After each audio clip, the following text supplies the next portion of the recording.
Huyu yukila, huyu yukila, huyu yukila, huyu yukila. Hinche mahino,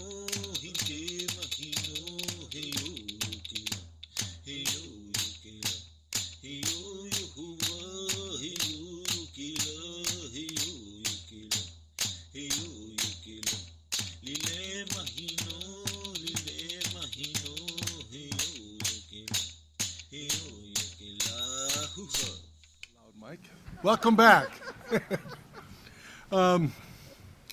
We're going to continue our conference, the Critical Mission Studies Conference, Northern California. And the next panel, we're going to be talking for an hour and 15 minutes.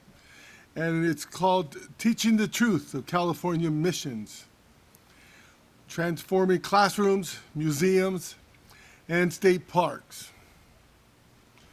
This is key to making any changes for Indigenous peoples, California Indians, today. Because without the truth, there's no hope. Our first panel is Centering Stories, teaching about California missions from an Indigenous perspective. And the panel members are Dr.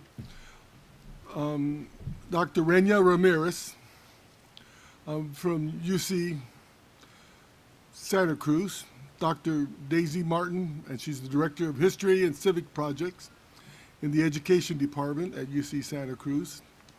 Charley Brooks, who's a PhD candidate and with UC Santa Cruz as well. And, we have a person who's sitting right here, but she's not on the program, but I know her extremely well. Dr. Judith Scott. Recently retired, so she gets a special applause for recently retired. She's a great friend of the tribe. She's been working with our Moots and Speaker series, for example, since the very beginning. I think that was 2009. So she's been very good to our tribe, and she's well, I know education. Well, I'll let you introduce your tribe. Yeah. And okay, Charley, and who else? That's it. Okay, they'll be with the next panel. Yeah. Okay, let's get started. You'll start. I guess I'm starting. Okay, you're listed first here, so that's official. Okay, I'm starting. Okay, I just want to say a special, I guess, thank you to Judy Scott, because this what we're going to be talking about was really her idea. And she was the one that wanted to do this work to transform, we started with the 4th grade curriculum from an Indigenous perspective about the California mission. So I just want to first honor her because she's really been our leader. So I'm just giving you a shout out, Judy. Today we have been emphasizing the importance of telling the truth about the California missions. California missions are sites of struggle where too many want to tell a whitewashed Spanish fantasy that supports white supremacy and settler colonialism. The Spanish fantasy tells us that natives and missionaries were friends and natives wanted to live and work in the missions. This Spanish fantasy has been used to promote tourism in the California missions. The fantasy distorts and covers up the violence against California natives and the stealing of indigenous land. California missions are therefore also sites of settler colonialism. Settler colonialism revolves around taking of indigenous land and the elimination of indigenous people through genocide, removal, and assimilations. California missions, similar to native boarding schools, were places of elimination where natives were forcibly kidnapped from their homelands, killed, and their culture and identity and histories erased. Our panel will discuss the decolonial power of telling accurate stories about the California missions from an Indigenous perspective in our public schools, ultimately challenging colonial stories that support white supremacy. White supremacy, or the belief that white people are a superior race, has pervasive, widespread influence in the United States today. In U.S. school curricula, unequal race relations are supported through the overrepresentation of the values, views, histories, and accomplishments of white people, and the underrepresentation of the practices, histories, and accomplishments of non-white racial groups, including indigenous peoples. School curriculum in the 19th and into the 21st centuries represented indigenous peoples in negative, simplified, damaging, and stereotypical ways as undeveloped, savage, inarticulate, and pagan, supporting white supremacy and settler colonialism. So here are some of the ways that there's problems with how the California mission era is currently taught. Presents a sanitized, inaccurate colonial story, including the Spanish fantasy that California natives were happy to live and work in the missions. The indigenous perspective and experience are absent. The focus is on architecture and buildings, presents a settler colonial perspective, erasing the truth of California Indian mission experience of genocide, stealing indigenous land, and tells a Eurocentric history. So Lonnie Alameda, who's a teacher and a mother who was helped us in our project, this is what she wrote. I remember the first time I learned the truth about California missions. I was a 25-year-old community college student, and one of my professors assigned the book Bad Indians. I was shocked that I had grown up in Santa Cruz County and never learned these truths. At this time, I also had a 4th grade foster son in my care. I can remember sitting on my couch reading Bad Indians while my husband was at the table helping our foster son construct a mission model out of popsicle sticks. That felt like a betrayal. Most children in California are exposed to curriculum at the California missions. Our project started with wanting to change the 4th grade California mission public school curriculum and has now expanded to transform K through 12 curriculum from Amah-Mutsun and indigenous perspectives. Our work will help teachers tell an untold story of Amah-Mutsun experiences before, during, and after the founding of Santa Cruz and San Juan Bautista missions. There are several rich sources of data for our work, including field notes from Smithsonian ethnologists and linguists, John P. Harrington, collected in the 1920s, and oral history interviews of Amah-Mutsun tribal members. Our UC Santa Cruz Humanities Lab will serve as a model for how to use archival records, oral histories, and other materials from an indigenous perspective in order to develop educational materials. Collaboration. We follow a model of collaboration, working closely with the Amah-Mutsun tribal band, including tribal members and affiliated researchers of the tribe, who have been involved in all phases of the research project. Each step of the way, ideas and projects are given to the Amah-Mutsun tribal band for input and approval. These constant check-ins are crucial in developing Amah-Mutsun-centric materials that challenge dominant colonial stories, and this approach is significantly different from how curriculum materials are usually developed. Our hope is by discussing our process of collaboration, we can encourage other California indigenous nations and communities to engage in similar collaborations to provide a more truthful account of California history and introduce students to knowledge and perspectives of college indigenous people of the area. There are 5 branches of this research endeavor. 1, the collection of past and present stories from the Amah-Mutsun. 2, a review of current teaching practices.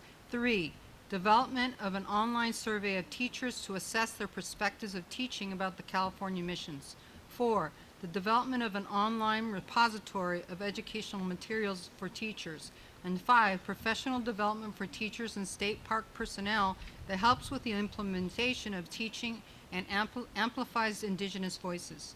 We started with an independent studies course with undergraduates who collected educational materials that would eventually be placed on a website for teachers to access. Worked with 8 undergraduates to help them learn about the project, to explore resources, and conduct their own interviews. Explored maps as teaching tools. Reviewed textbook and digital teaching materials. Interviewed parents, teachers, administrators, and park personnel at the Santa Cruz mission. We hired Amah-Mutsun graduate students Alexi Sagona, who's here, thank you Alexi, and Carolyn Rodriguez to conduct Amamutsan interviews. They conducted around 10 oral history interviews and are in the process of coding them around various themes. Here are some of the examples, and I want to say thank you to both Alexi and Carolyn, they've been doing this work. So Amamutsan Marian Martinez, quote, "They weren't workers there at the missions, they were slaves. There was no freedom, and if anything could be set right about the missions, they should just own up to them. They were slaves working for the missions." Valentin Lopez, quote, "I remember my grandmother told me about a person who said he was not going to give up his language and kept speaking his language. Then the priest told the soldiers to cut out his tongue so he could not talk anymore," unquote. Carolyn Rodriguez, "They were teaching us to be violent with each other," unquote. Another theme is learning identity. Valentin Lopez, quote, "When I was younger, I knew we were Mission Indians, but didn't know specifically that we were Amamutsan from San Juan Bautista. And we had always heard about Santa Cruz, that we had ties there, but didn't understand those ties. And so it was hard to prove them without having proof or evidence." Clara Hanley, quote, "It wasn't like until the summer spending it with my grandmother, she would turn around and say, quote, 'You're a California Santa Cruz Mission Indian.' She always told me that, so I grew up proud being Santa Cruz Mission Indian," unquote. Legacies of Mission Impact, Carolyn Rodriguez, quote, "The bells itself was a symbol of genocide and basically like forced conversion, because especially during the mission era, they lived their lives according to the bells and that sound. The bell itself has a historical genocide narrative behind it, and the problem is people ignore that," unquote. "We're developing an online survey for teachers and planning a professional development workshop this fall with a focus on teachers trying to implement our ideas in their classrooms. Teachers will write about their experience, and we will also write essays that discuss our experience developing Amamutsan curricular materials. Since we are focusing on story as theme, Judy Scott, Professor Emeritus of UCSC Education Department, wrote an imagined fable created to depict the kinds of interactions the Amamutsan people had with the Spaniards who colonized their lands. It is presented as a picture book with historically accurate endnotes. Charley Brooks, PhD candidate in the UCSC Education Department, will share this story. And now I turn it over to Judy Scott.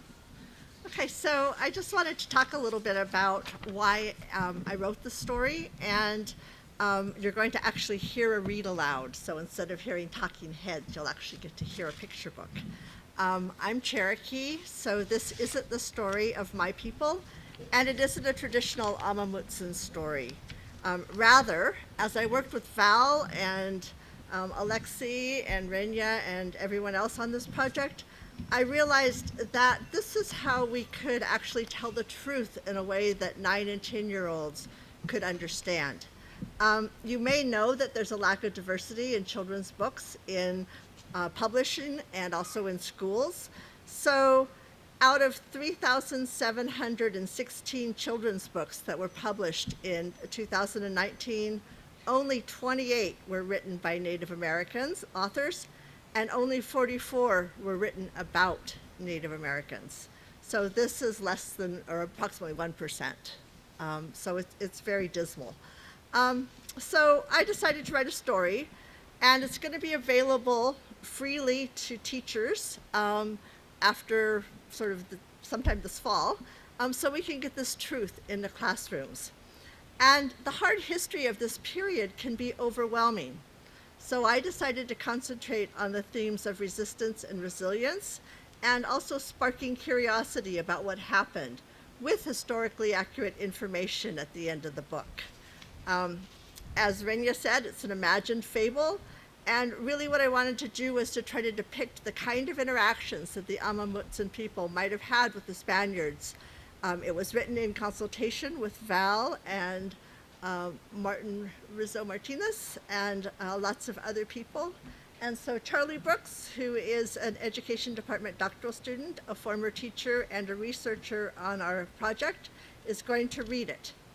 As you listen, you'll hear some Amamutsan words. The first one is munas, which is the Amamutsan word for Europeans. Oris is bear, and so on. And they're all listed at the end of the book.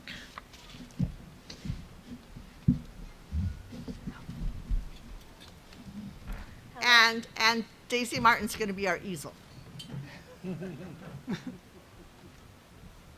Hello, everyone. Thank you for bearing with us as we set this up. My name is Charley Brooks. I'm a PhD candidate at UC Santa Cruz, and I have the privilege of reading When the Mission Bells Rang by Judy Scott. I think I'm going to hold this.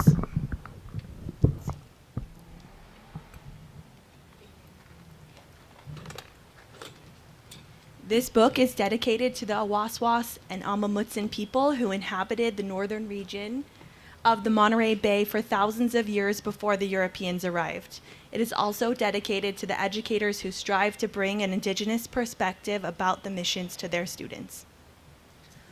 Tong, tong, tong. Mission Santa Cruz tested the new bells that hung above the white building. Tong, tong, tong. The mission priests and other Munis liked the loud sound. Tong, tong, tong. The bells were brought by ship to the Monterey Bay and hauled up the hill to the mission in a horse-drawn cart. Now the priests could regulate the time and schedules of everyone living in and around the mission, including the Amamutsan people who were held as captives. Tong, tong, tong. The ringing echoed around the bay, disturbing the people and the animals. Oris erupted from his cozy bed of tree limbs and hit his head on the top of the cave. Arr! He shouted, "Who dares awake me from my peaceful sleep?" Tamala sprung from her cave, ready to fight the noisy intruder. "Who dares make such an awful racket? Where are you?" Siri leapt from his nest high up in the pines and soared over the marshes and meadows. He searched for the enemy and made such an ear-splitting sound. Renya ran as fast as she could to the safety of her den and mother. As they huddled together, shaking, she thought, "It must be some kind of monster. Maybe it has fangs and has come to eat us all." And Seacoat slowly popped his head out of the ground and grumbled, "What now?" Everyone could hear the song of the bells for miles and miles. Tong, tong, tong. The bells rang out when the sun rose, when the sun was highest in the sky, and when the sun set, every single day. It was constant clanging that upset the peaceful valley and made it hard to concentrate. One day, Oris had had enough. He called the council of animals together. "We have to make this stop," he said. "I want to sleep." All the animals agreed, but what could they do? They had discovered that the sound came when the priests pulled the bell's ropes. Humunya told the others, "I tried to urge the priests to stop the noise by speaking to them while they sleep, but they don't listen. The Amamutsan people always hear me when I send them dream messages." "Perhaps we can send a message to the priests through the Amamutsan people," suggested Asit. "I tried that too," Humunya said. "They said that the bells rule their lives at the mission. When to get up, when to eat, when to work, and when to come back from the fields. They have to obey or be punished." "Well, I'm tired of it," grumbled Oris. "I'll go down there myself. Maybe they'll pay attention if they know everyone hates the sound." Oris rambled toward the large white building. When he got close, the Munis jumped up and shouted. They rang the bells louder and louder. Instead of listening to Oris, they pulled out their rat-a-tats and started firing.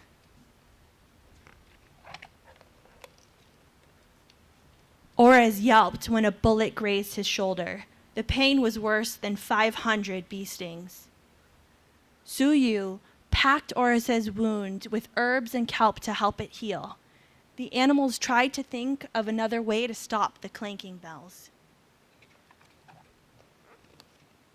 I know, said Osiryan.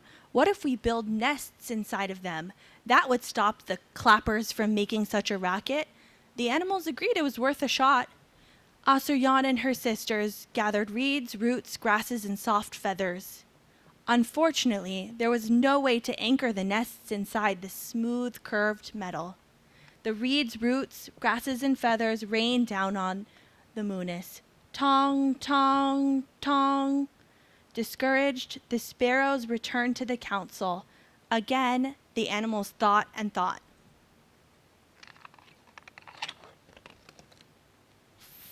Finally, Renya said, I know. I'm small, but I'm persistent. I'm going to gnaw the ropes that the priests pull.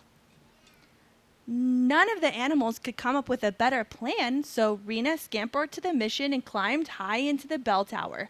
For 7 days and 7 nights, she gnawed. Finally, with one last bite, the ropes slipped down to the ground. There was no way to ring the bells that morning. The animals cheered the peaceful silence. The only sounds they heard were the ocean and the wind blowing through the trees. They rejoiced, congratulated Renya, and went home.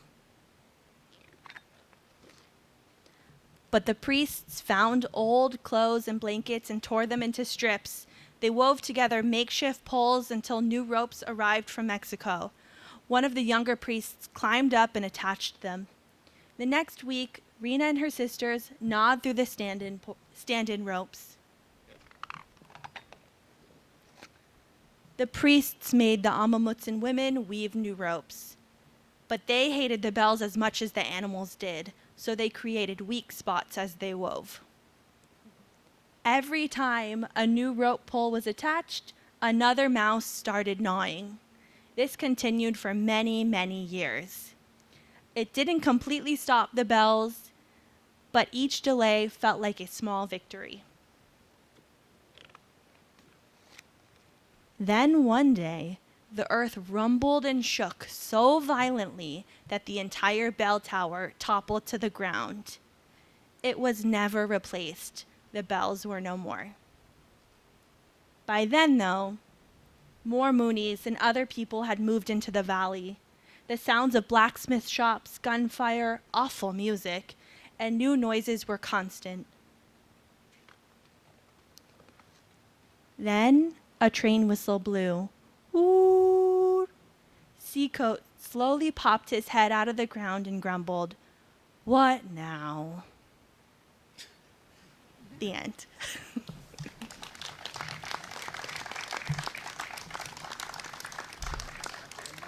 Yeah. I want to just point out that at the end of this book are pages of endnotes that ground this story in the history of the Amamutsan people and the history of the Monterey Bay area. And so we welcome you to come check these out afterwards. Thank you. I just want to add that actually the bell tower did tumble in 1849, I think it was, so from Santa Cruz Mission.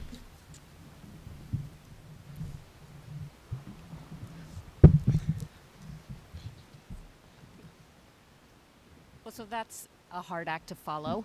But you can see how this is very different. It's a very different entry into learning about the mission period than what you might have experienced as a student or what is routine, rather than a textbook account or another sort of whitewashed, dry secondary account. This story has all kinds of teaching potential. It focuses on place. One of the things that we're doing in this project is trying to highlight concepts that will help teachers figure out how to focus inquiries and focus their teaching. So place is one of those, and story is another. And the other thing that's happening in this book, I mean, there's a lot that's happening in it, but is the idea about language and how language and identity are woven together. So imagine it would be a very different kind of beginning if we were talking about the mission period. This story also focuses on the concrete symbol of a bell, which obviously this week's activities are doing that. But in terms of younger students, that's a nice concrete thing to ground learning the truth about the truth, especially from what we learned today from prior speakers, as well as investigating the truth.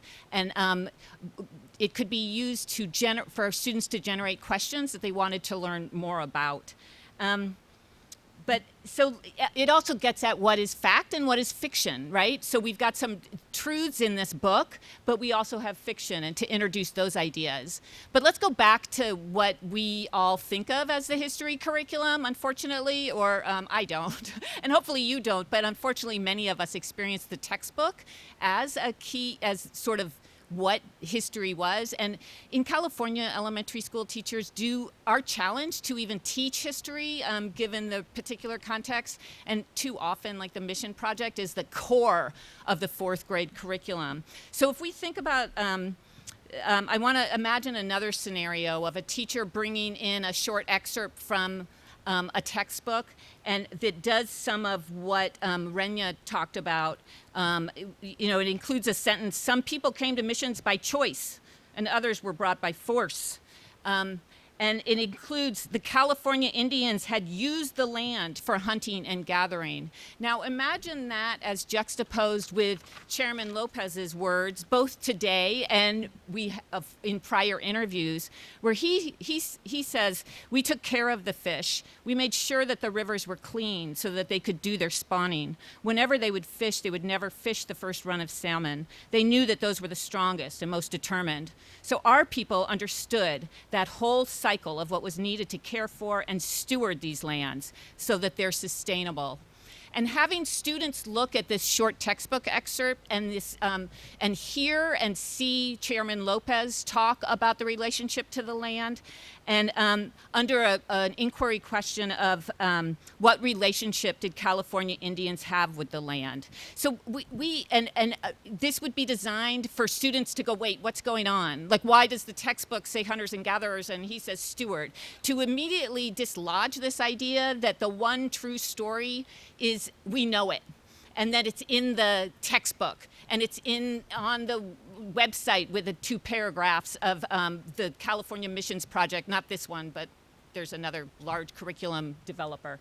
And so to sort of discombobulate students and go, what's going on? And to engage them in actually going, well, we want to know the true story, and how do we do that?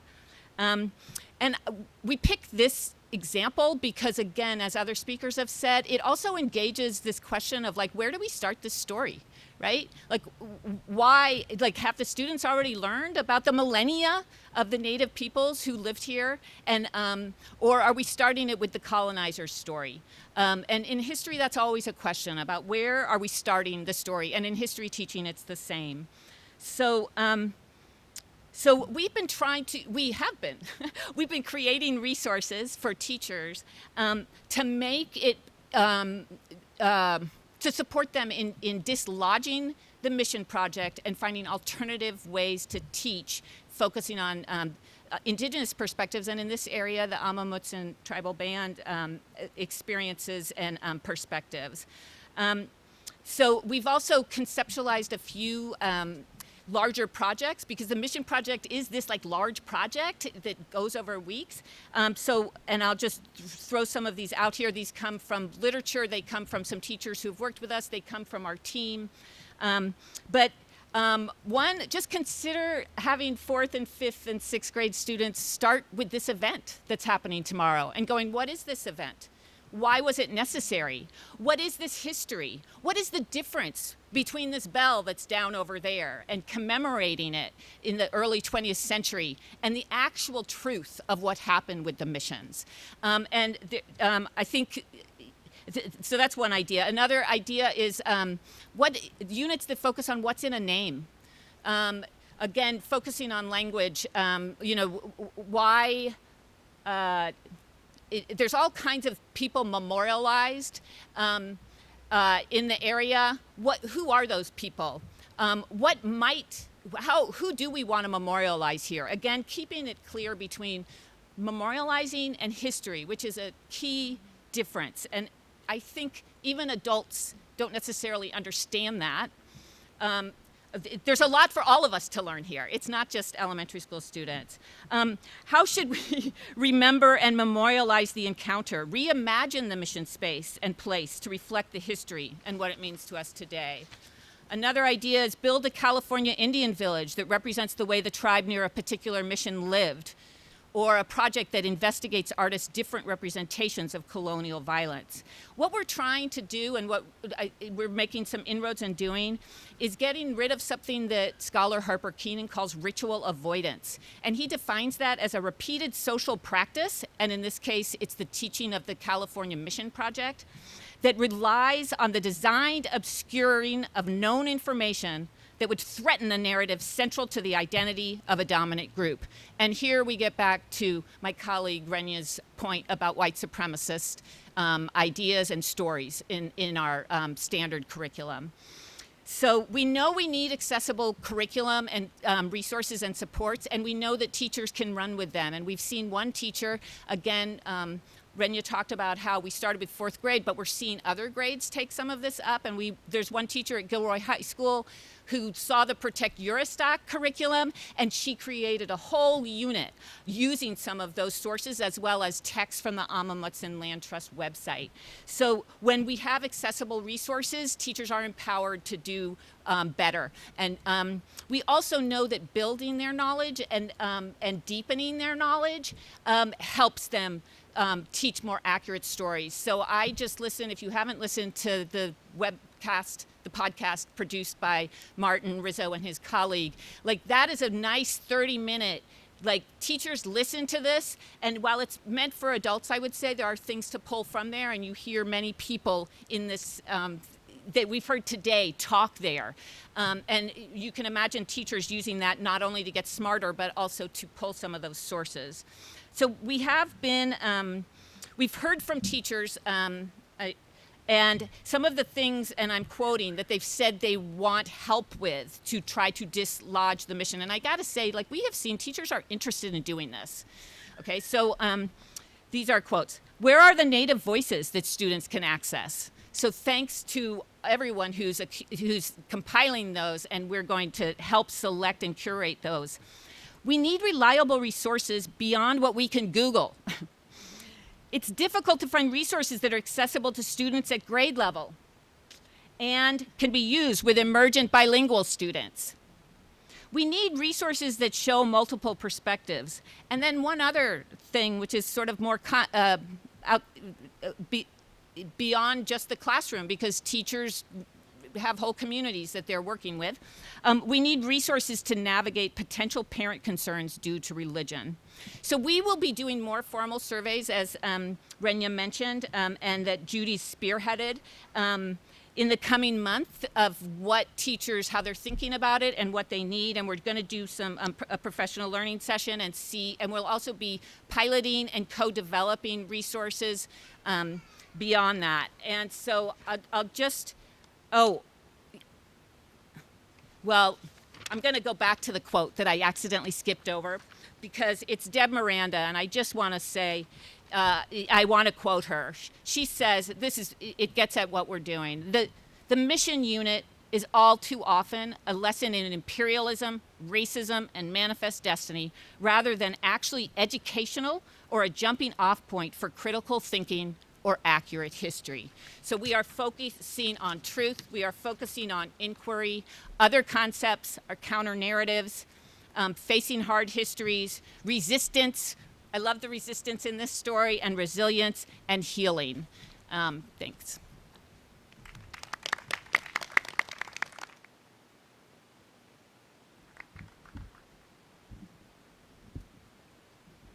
you very much to the speakers. That's wonderful. You heard. Thank you. One. Should be one. Should be one. I was thanking the panel very much for that, and you got to listen to the debut reading of that children's book intended for youth, and it'd be great for fourth graders. And Judith did a great job with that, and she was very careful to talk to the tribe and include the tribal perspective and importance in that, what's important to us. Our next panelist is Gregg Castro, and his talk is going to be on California missions and the California Indian history curriculum. And I'll let Gregg give a further introduction of himself and the talk. Thank you, Gregg. Haitzpanikan. Thank you, Val. Mishistu, Hersha Tuhi, Shamasakish. Greetings to you in the languages of my ancestors. I'm Gregg Castro. I'm Totral Salinan, Rumsien, and Ramaytush Ohlone, and I'm very honored and grateful to be here to talk about the work that I've been doing for the last couple of years. As I often describe it, just one more bit of trouble I get myself into. And I'm going to be speaking off the cuff, winging it, so to speak, but inspired by the speakers that came before me and the wonderful work they've been doing and the work that has led up to this conference today from the mission, critical mission study project. I used to do a lot of speaking where I would quote statistics, and you heard a lot of statistics today. Sometimes you can get overloaded with statistics, and it generates a lot of fear in people who have never heard those statistics before and heard them too much. And whether that's appropriate or not for them to be so sensitive about it, and we're not allowed to as Native people, that is the reality we sometimes navigate around. So I'm not going to do much in the way of statistics. I could, but I'm going to go a little bit in another direction. And I'm going to mention three things that are impacting the curriculum changes that we're going through now. And it's a long process, and it's much longer than most people realize. It certainly was longer than I thought. The state of California redid the social studies framework, I think in 1994-95 period. And because it was a public policy, it was subject to public comment. And I was working with, among other people, with the Department of Education, some of the staff members there, and I was looking at the comments. And I was kind of frightened by some of the comments. And a lot of them could be summarized as, I actually know that what they teach about the missions is wrong, but damn it, I made a mission when I was a kid, and I want to make a mission with my own kids. So that's one thing that we're up against. Michelle Lorimer's a professor at CSU San Bernardino, and she wrote an amazing book called Resurrecting the Past, the California Mission Myth, that documents a lot of this information. And I met her at a genocide conference years ago at UC Riverside. Yes, they have those things. And at that presentation she did, she talked about the History 101 class she taught at CSU San Bernardino. So these are a lot of young women and men who have gone through the California school system and have experienced all the things we've talked about today, including popsicle stick, sugar cube, popsicle sticks in my case, and in later days, Michael's kits of foam missions. And then they go to Michelle's class and they hear a radically different version. And to crudely sum it up, they were pissed off because they realized they'd been lied to their entire life. That's their reaction. And of course, Native people who have gone through this same system, it's like, yeah, another day. Another day at the office. This is what we deal with all the time. The third thing I'm going to mention here is just happened just a few hours ago. I was sitting with our previous speakers Mary and Stan, Dr. Stan, over at the table over there, and we were listening to the video on YouTube. There is legislation right now in the legislation that is going to authorize the permanent removal of Sarah's statue from the Capitol building. And I'm just, I hate to jinx things, so it hasn't been signed yet. So just saying, I don't want to be the one that jinxed it, okay? But it's there. It's almost all the way there. But of course, just like all the other things of this modern day legislation, there's a lot of talk, testimony that's submitted. And what we were listening to was the statement of a Southern California state senator that was mind-boggling in its inaccuracy and in its myth-telling that was so certain was true because he must have learned it in a California school. And I'll just give one quote. It's not a direct quote, but it's horrific enough. He described Columbus as the one who brought humanity together. And this is a state senator.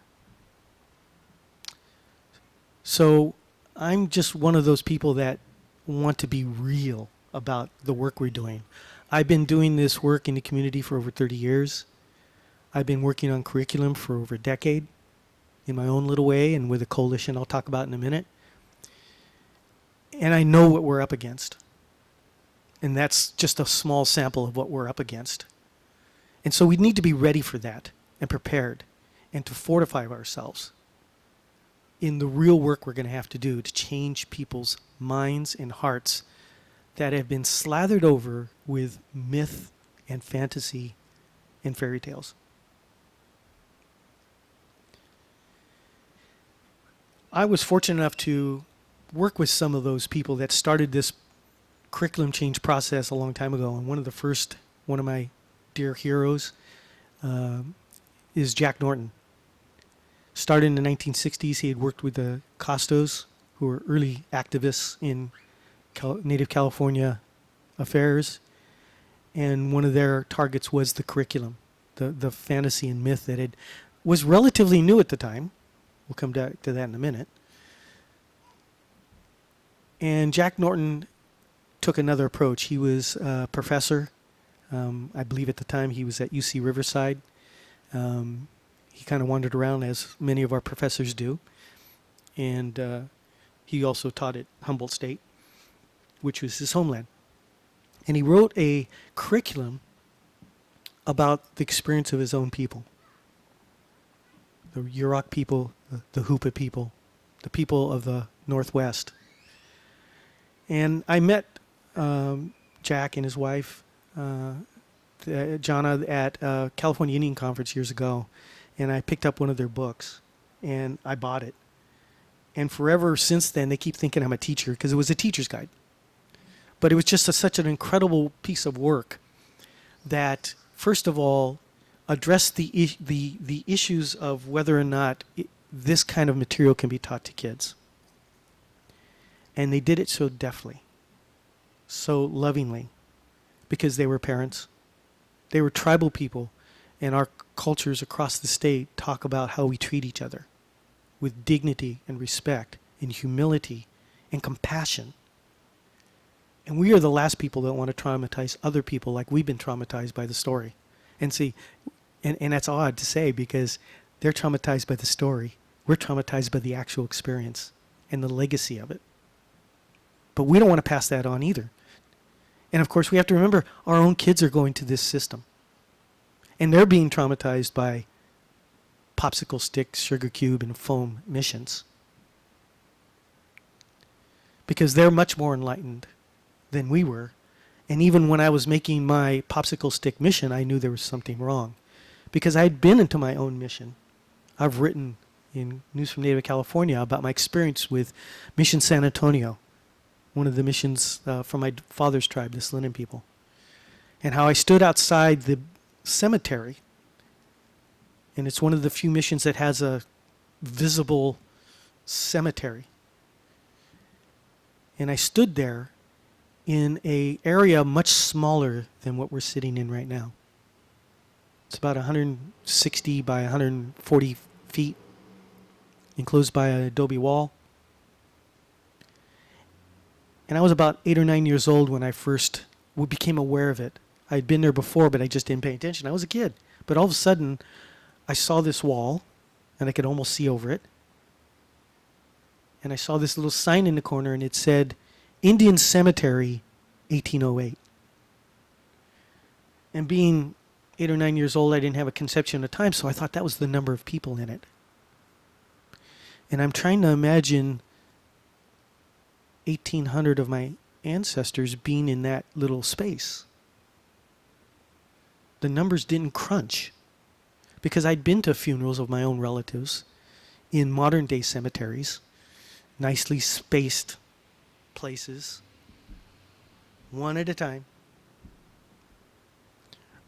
room to move, so to speak, as they lay there in their eternal rest. And yet, in this little area, where there should maybe only been 60, 100, there's a 1,800. And it wasn't until years later, as we started to crunch the numbers of the Huntington Library as they published the mission records, that we found out, of course it's not 1,800. It's absurd to think there's 1,800 in there. It's almost 4,000 crammed into that space. And I remember thinking, even as a young child, and it came back to me when I wrote the article, they must have stacked them like firewood. So it wasn't the numbers so much, but the treatment of ancestors that differed in the way that I had experienced loved ones being put to their rest,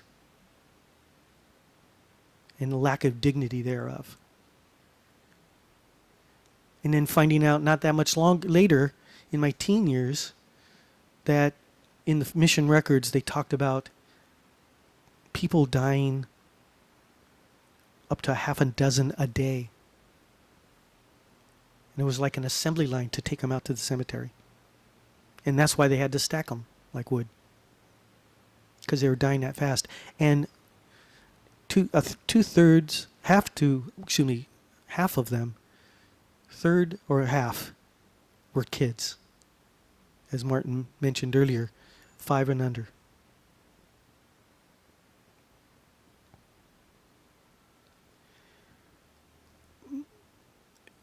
That reality just haunted me for such a long time. And as I did my tribal work in the Salinan community and the Ohlone community of my mother, I realized that the fundamental issue behind all of our struggles, whatever aspect of our tribal life we are engaged in, whatever that is, we come up against that wall, and the wall is ignorance. That the people of California have been told a myth, and they're hanging on to that myth. And the system wants them to hang on to that myth. And certainly individuals can enlighten themselves and become more aware. Or some I've even talked to that have a different experience. A friend of mine was very adamant, saying, "Oh no, that's not the way it was." And I had to have 15 other friends say, "Oh no, that is the experience. You were unusual, that they told you the truth about the missions." But I got told the same myth that Gregg was told, that it was bringing civilization to the savage Indian people and save them. Of course, they don't address the issue of, well, after they saved them, what happened to them? Because they just kind of disappeared, and that's sort of the story. The missionaries came and built a mission. They didn't. They took care and educated the Indians. They didn't. Indians often saved the missionaries and the other Spaniards from starving when they were trampling all over food. But then all of a sudden, the Indians disappear. What happened to them? Well, they just went away. That's where the story kind of stops and the myth begins. And the myth wasn't really created by the missionaries or the Catholic Church. They were certainly happy to jump on the bandwagon, but as I think Martin mentioned earlier, and as Michelle Lorimer talks about in her book, Resurrecting the Past, it was created by financial and real estate interest in the early 20th century to get people to come to Southern California. Now, I may be dating myself. This is painful because it's not that old to me, but the movie Poltergeist, remember the movie Poltergeist, right? They built a nice house train track over an Indian burial site. And that's what they were thinking. They didn't want people to know that that was going to happen because our people were all over the place. There's not hardly any place, even remote sites, that our people didn't have a presence, that our native ancestors didn't gather there, if not live there, and often were buried there. And that doesn't look good on a real estate brochure.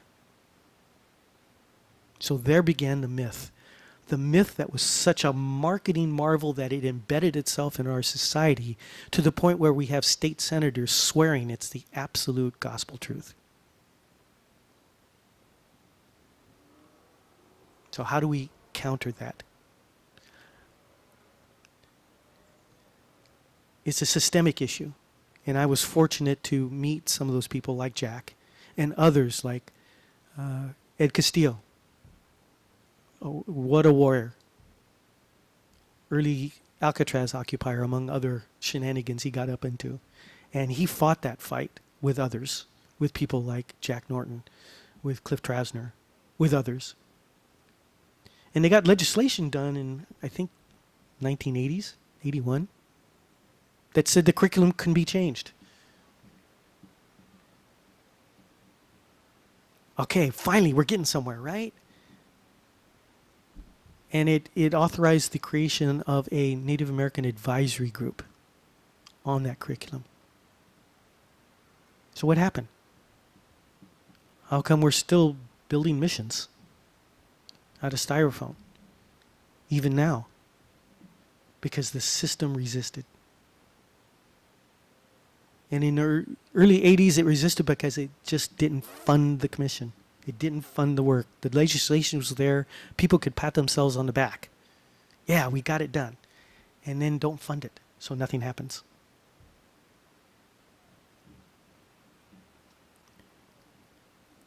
And I have to admit, I got depressed over that. It's like, if these warriors, Jack and Elders Jack and Ed and Cliff and others, all the work they did, and what happened? What can we do? And I just remember elders telling me, it's not whether you win or lose, it's what you decide to do in the moment it comes to you, the right thing to do. And I was at a California Indian conference in 2012, and I heard one of the unique presentations was a native community had written their own curriculum. And they had just got tired of waiting for the system, for the government to change. And they wrote their own curriculum. And it was beautiful. Because it wasn't centered on the trauma of history. But that had to be included. But our stories tell us we've been here since, as been said several times, time immemorial. And modern society likes data and graphics. So if we want to do that here, and I do this a couple of times, if we take their view of our history archaeologically of 15,000 years, it's about the length of this table. That means Chris Columbus got lost at sea and bumped into an island about here. And this is our history. Unknown, untold, yet. But known to us. And then Portola showed up. He was lost too. He went right past Monterey Bay because he didn't think it was the Monterey Bay. He's over here somewhere. California history in 1850, when Mr. Burnett said his infamous words, here. I mean, that's history as it's told. And this is what I found that Native people wanted to talk about mostly. Yes, they talk about that. You can't avoid it. It needs to be talked about. That's part of the healing process, as Val was talking about and others. But this is what we really want to talk about. And at that day, the person who was talking was Crystal Martinez, who later became the chair of the IOM band. And it was her PhD dissertation in education. And that was key, because one of the things that they were talking about earlier was when they did in 1980s, they didn't have the standing, they didn't have the expertise to change curriculum. So now tribes are sending their people through college, including getting PhDs in curriculum, basically.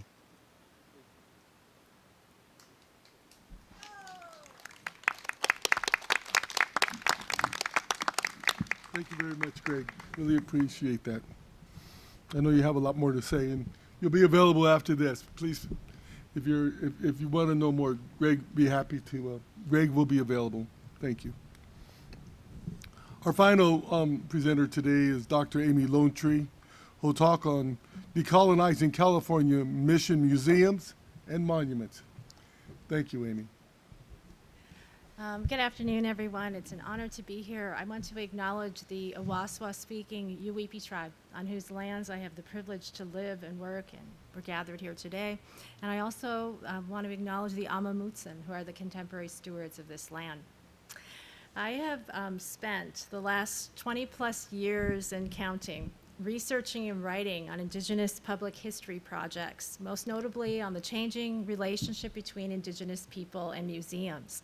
And this research is featured in my book, Decolonizing Museums, Representing Native America, National and Tribal Museums, which focuses on the representation of Native Americans in museum exhibitions at the Smithsonian's National Museum of the American Indian and two Anishinaabe tribal museums, the Mille Lacs Indian Museum in Minnesota and the Zebulon Center of Anishinaabe Culture and Lifeways in Michigan. And through an analysis of exhibition texts and images and archival records related to exhibition development and interviews with key staff members, I explore the changing representations of Indigenous history and memory in a diverse group of museums that hold significant Native American cultural resources and cultural belongings. Now, in my scholarship, I give considerable attention to the relatively recent museological shift from curator-controlled presentations of the Native American past to a more inclusive or collaborative process with Indigenous people actively involved in determining exhibition content. And my work critically examines the complexities of this relationship, both the positive outcomes as well as the challenges that remain. And central to my analysis is exploring how museums can serve as sites of decolonization through honoring Indigenous knowledge and worldview, and by discussing the hard truths of colonization in exhibitions in an effort to move toward healing and understanding.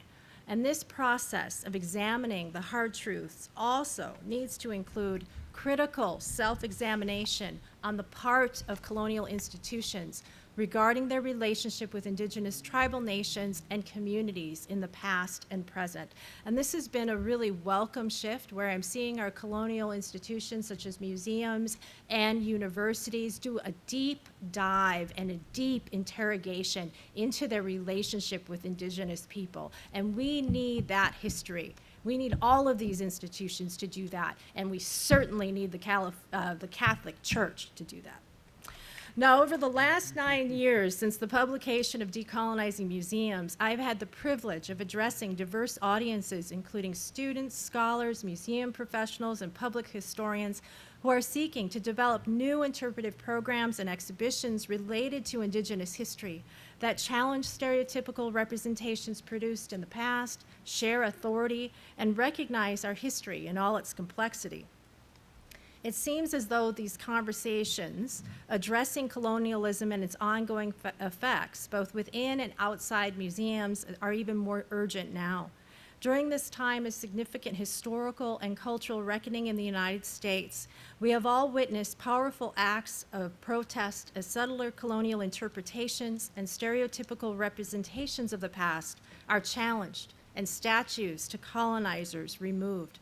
Here in California, Indigenous people are challenging the mythology surrounding the history of the California mission system, including the memorials and monuments and museum exhibitions that featured a very one-sided representation of this history.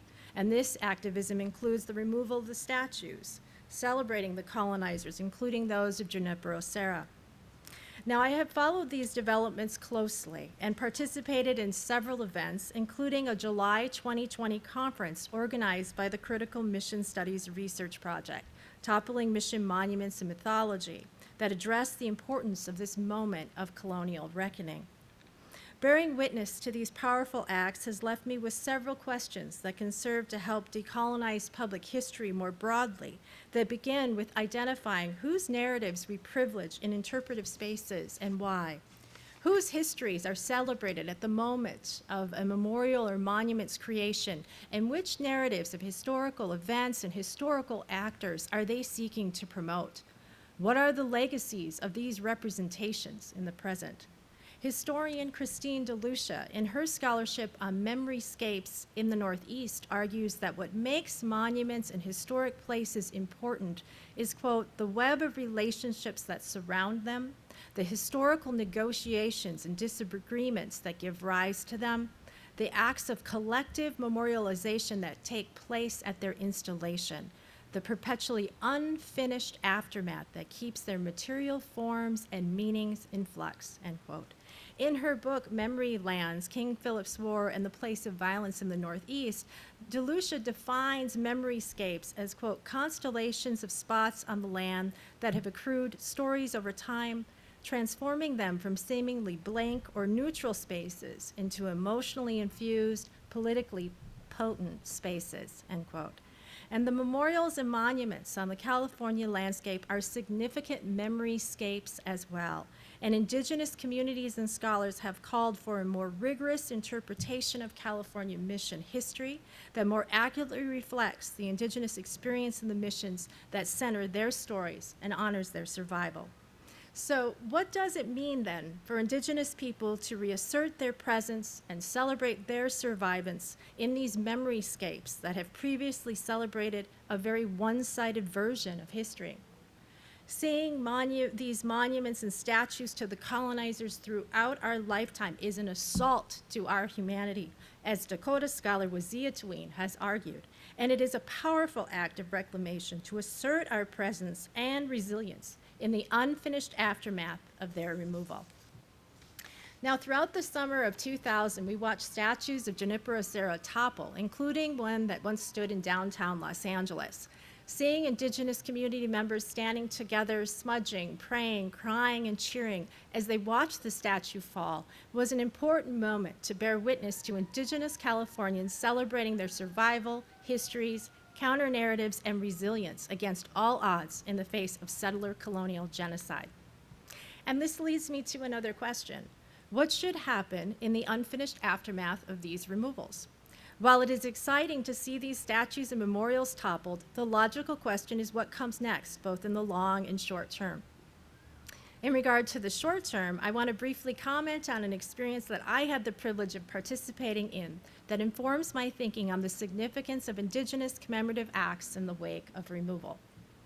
In April 2019, I joined with other Indigenous people in San Francisco to have our portraits taken where the statue Early Days once stood, a monument near the city's Civics Center that celebrated Indigenous genocide and settler colonialism.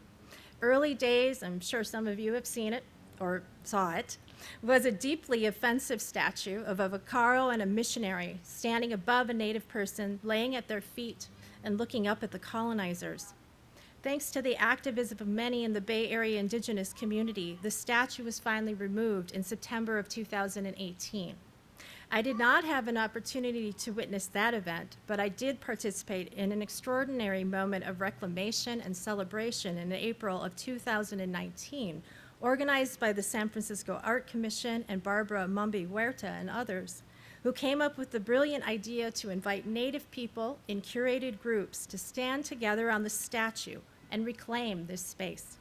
I cannot even begin to describe how empowering it is, or it was, to stand on top of that empty plinth with my fellow Indigenous professors Beth Piatote, Elizabeth Betty Parent, and Andrew Jolivet.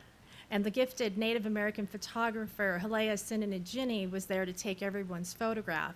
And we all stood proudly on top of that empty platform where a monument celebrating the genocide of Indigenous people had stood for over 100 years. There is something powerful about reclaiming these memorial spaces, standing tall and proud with my fellow Native American community members and watching others I love and respect do the same. It was a gift to be part of this event, reminding the world that we are resilient, strong, courageous, and proud. Make that fiercely proud. Most significantly, I now have embodied knowledge of how truly empowering it can be to stand on an empty plinth in a collective moment of victory, to assert our versions of the past, and celebrate the survivance of Indigenous people against all odds. This is just one commemorative option in the aftermath of removal. In terms of the long-term future of these sites, conversations led by Indigenous California people need to continue.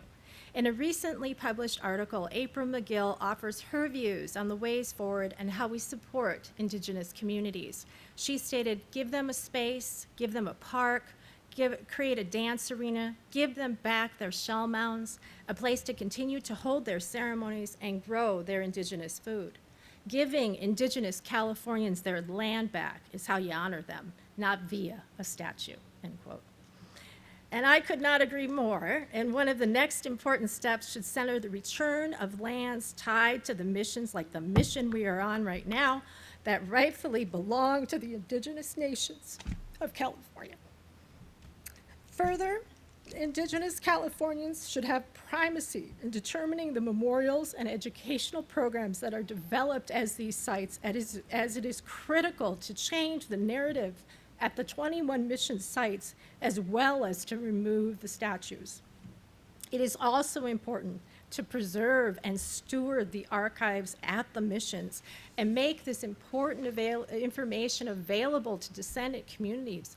Archives have the power to assist with contemporary reclamation efforts and to be mobilized to support Indigenous self-determination and sovereignty. And additionally, the historical and family records that are stored in the archives are irreplaceable records of Indigenous family histories and their complex connections to the missions. The fire at the San Gabriel mission last year reminds us of the urgency of this work, and state resources need to be devoted to protecting these collections, as they are powerful sources of knowledge production and cultural reclamation for Indigenous Californians. Scholar James Young reminds us that without having acted on memory, we allow memory to be incomplete.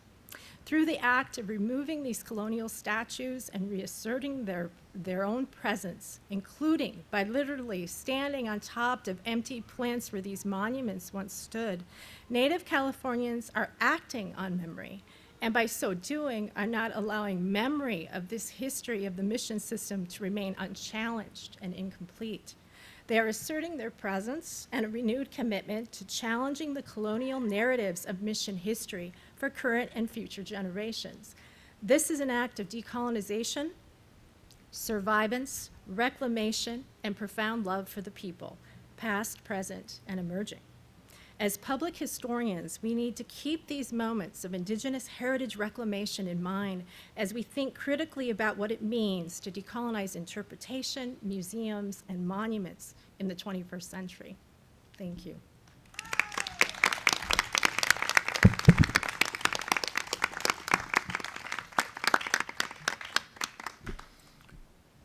We have, let's take 2 questions, and you can direct it to any panel member you'd like.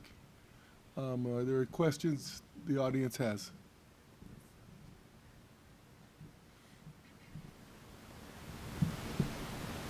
Yes. I have a question, well, actually kind of to anyone, but I was going to target Gregg because of collaborative energy. What?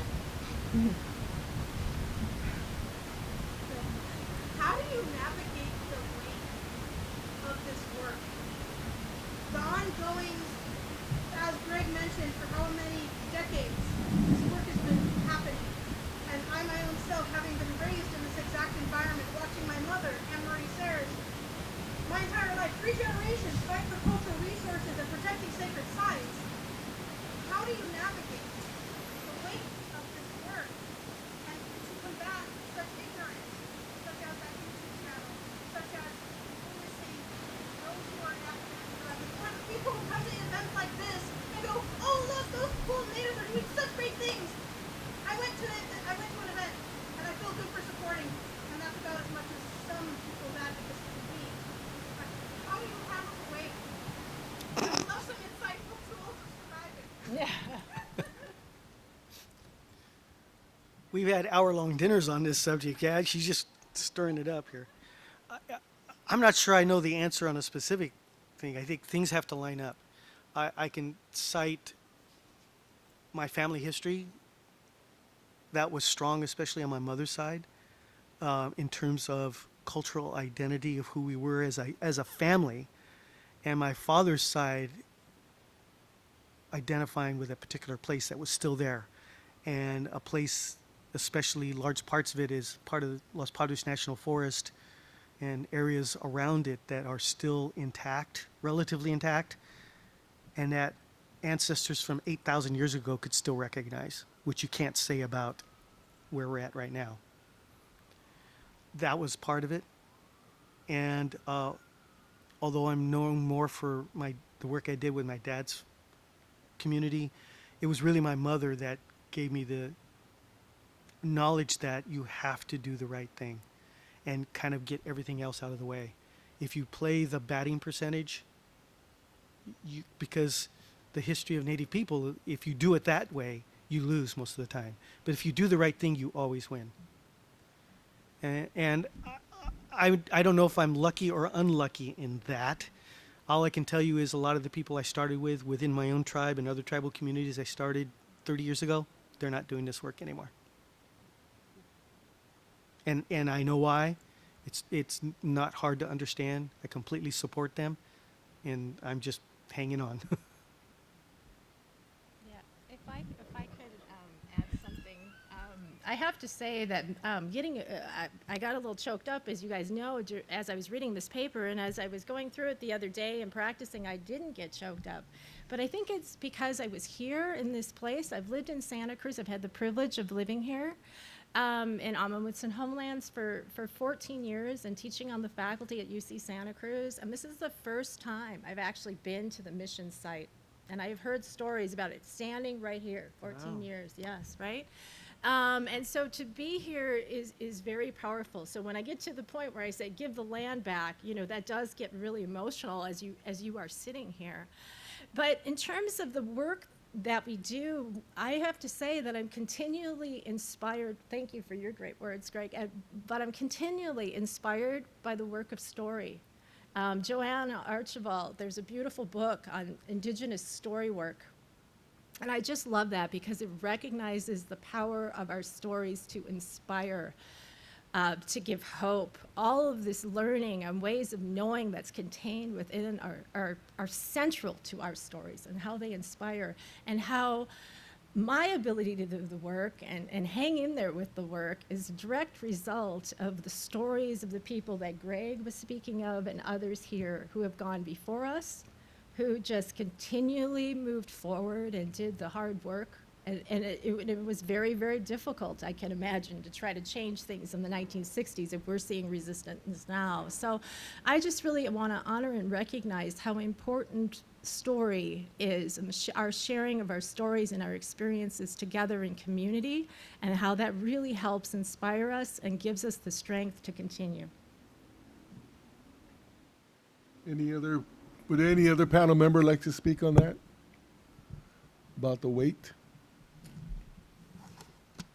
I guess I just wanted to say that being able to work together, we've been doing this critical mission studies project, and because we've been doing it together, like I've gotten closer to my colleagues, much closer than I probably ever have, because, I mean, even on Zoom,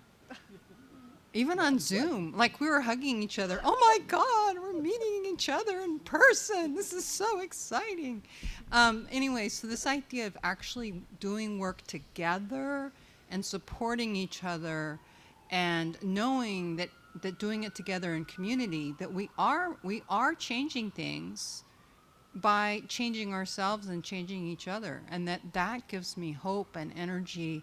That I was so excited about Judy Scott's beautiful story. I mean, if that's not energizing, I don't know what is. So thank you, Judy, for bringing us together with our project. And this is actually a spiritual moment of community, and this is where we get our energy, is through our community and sharing.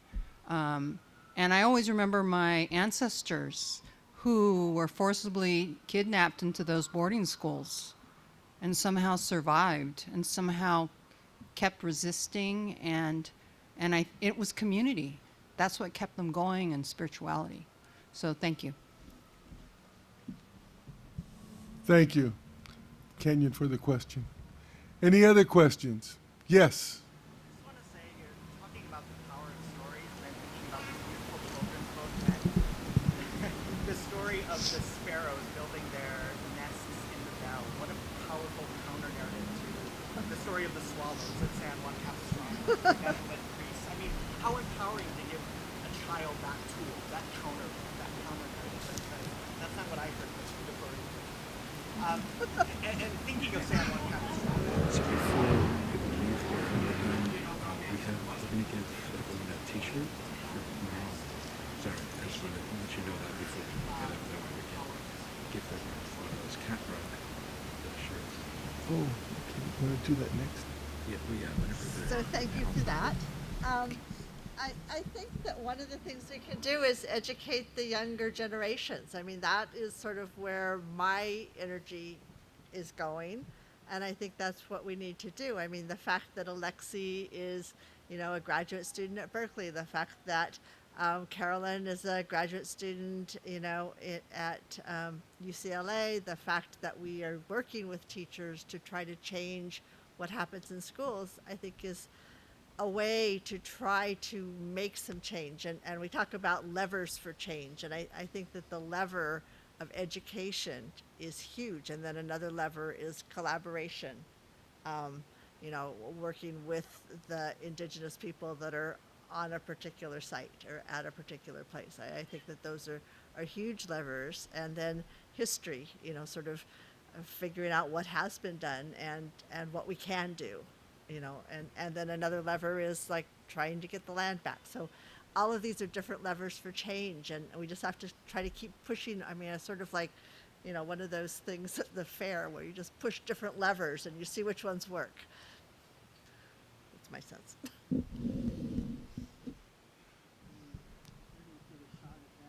I think it's a two-pronged approach. I think that the systems that have been sustained over generations that teach this mythology, not just the mission, but all the California history, that need to be challenged and changed and balanced, reestablished, or I should say established. It never was balanced to begin with.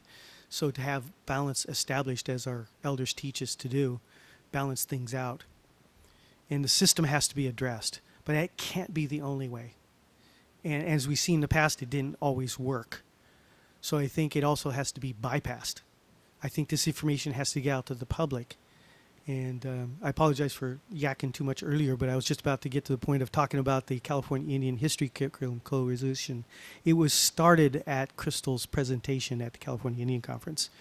Her advisor, her doctoral advisor, was Dr. Rose Barunda, who was at the College of Education at CSU SAC. And we, in our conversations then and later at dinner and after that, we started this coalition that's based at Sac State's College of Education. And we're trying to support communities to create their own curriculum to do with what they want. They do, and a lot of them do both. They submit it to the local school districts, and there are school districts that are using it, and also make it free to the public for those tribal communities that want to share that. So it's not an easy URL to look at, but if you Google California Indian Curriculum Coalition, The website should come up, and there's a page where it has 7 or 8 curriculums of various levels of complexity and broadness that are willing to be shared, and other districts around, because our goal is to have every community do their own story. That's really the goal. We don't have nearly that many yet. So other school districts will go to some other ones that appeal to them, and they're not all the linear timeline, factual-based memorization type. Most of them are not. They're based around culture. I know one that's not on the website, but it was done by the Karuk people way up north, and it's based around the salmon season. Just a beautiful one. And I don't know if it's available to the public, but I know Dr. Stan's community in the Kumeyaay College has done a lot of work with curriculum, and I think some of that, I know his videos are available on YouTube. You need to catch those.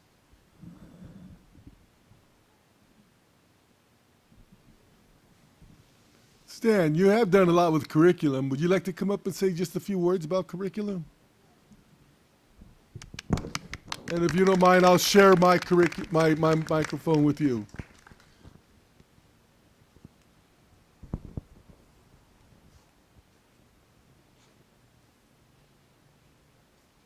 I said Stan, I meant Dr. Rodriguez. Please excuse me. I just wanted to say that, and this is one of the reasons why we started Kumeyaay Community College, has been in the past, our curriculum has been written by non-natives or people who are non-specific to our own group. And we came up with this that, you know what, even with the best intentions, they're still not getting it right. We want it to come from our lens, from our perspective. So this is why we did that. This is why we continue to do this, so that they can hear this from us. And we do this to empower our people, to give our people this avenue that, you know what, we can change this narrative. We can talk about our lands. We can talk about, the things that we're doing with language, with culture, ceremonies. And remember when I said earlier about language, to be able to change that around. Language and culture support each other. And that's why we have an immersion program in Kumeyaay Community College, because in order to reverse language shift, cultural shift, we have to get radical. Ladies and gentlemen, we have to get radical. It was a process for all of our things to go dormant, and it's going to be a process for us to change this. This is empowering people. This is a great time for our people. We are not victims. Ladies and gentlemen, we are not victims. We can take this and we can turn this around. And I love what was said before about our land and going out there and getting it, because we can. We can still do this. So I just wanted to share that, ladies and gentlemen. We have that power, the mathau in your spirit, in your weight. We have that. We just need to come together and do it. Thank you. Thank you. Thank you very much, Stan.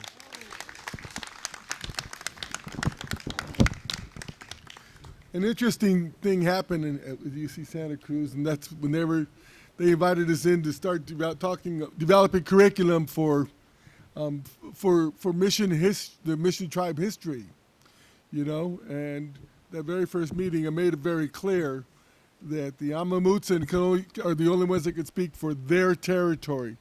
No tribe can speak for another tribe's territory, and that's a really important a point to understand, is that people want to look at and say, well, let's just get one Indian history out there for the state of California.